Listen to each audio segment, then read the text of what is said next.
update now from Doris Burke, who's across the way on the sideline. Thanks, Kevin. Doug Collins and I chatted for just a bit. We talked about the keys in preparing for this game, and he said, well, defense is always our first priority. And while we don't want our shot blockers risking foul trouble, having that backstop does enable our perimeter guys the freedom to play up and aggressive. So, Kevin, pressure deep. So on the floor for Philadelphia, Delp in at shooting guard. Young out there with Spencer Hawes. Then it's Evan Turner, and it's Holiday in at the point guard position. Here's the Beast, defended by Gordon. Here's Delp, and a big-time jam right there.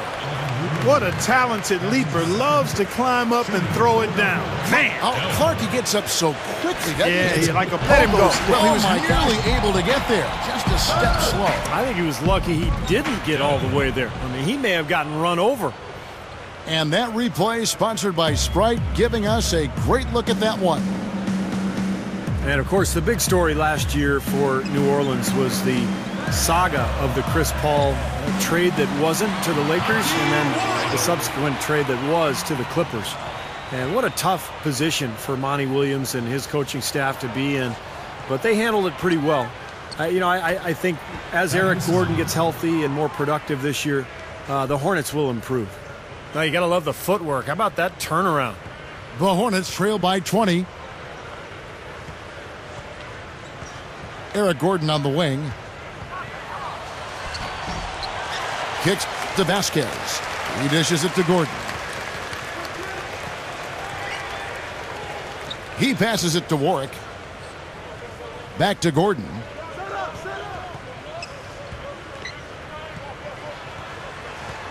Six to shoot. Now the dish to Davis. And the layup is good. Davis has got 4 points in the quarter.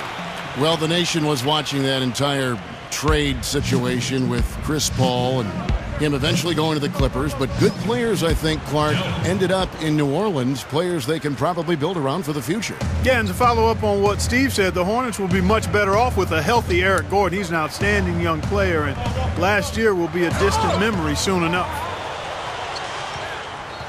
Now the 76ers on the break. Here's Turner. Finishes the break with a slam. My, oh my, oh my. Did he ever flush that one hard? Making a statement, you're right. Yeah, not backing down at all right there. Looking at the last game for the New Orleans Hornets, it was a loss to the Bulls. I think their attitude going into that game was all...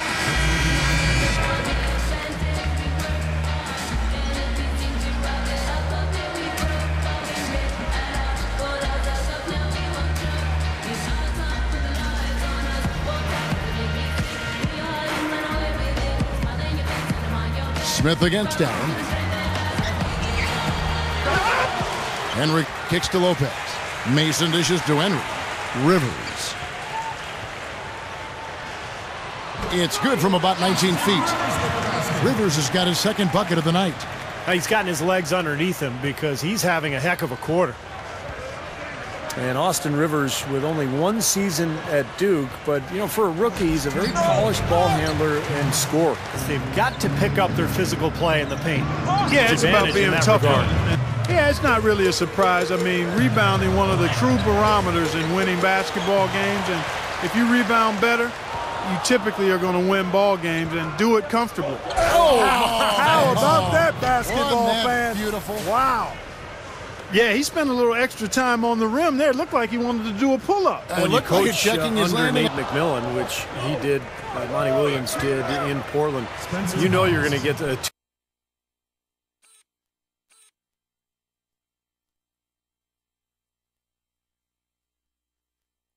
Since the end of the third quarter. Feeds it to Hawes. To the paint. He dishes it to Moultrie. And Strong with the one-handed jam. Here's the Beast. With the drop step. Goes up high for the two-handed dunk. I think we can chalk this one up. The goal now is just to run some time. Yeah, I think it's time to get the bus started now, boys.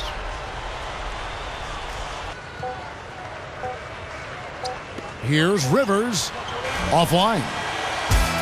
So it's the 76ers winning this one easily. Some days, Clark, everything goes right for a team, and they just had one of those games. Yeah, it certainly was. I mean, these guys played a great all-around basketball game here. Well, it's time to say so long. For Clark Kellogg, Steve Kerr, and Doris Burke, this is Kevin Harlan along with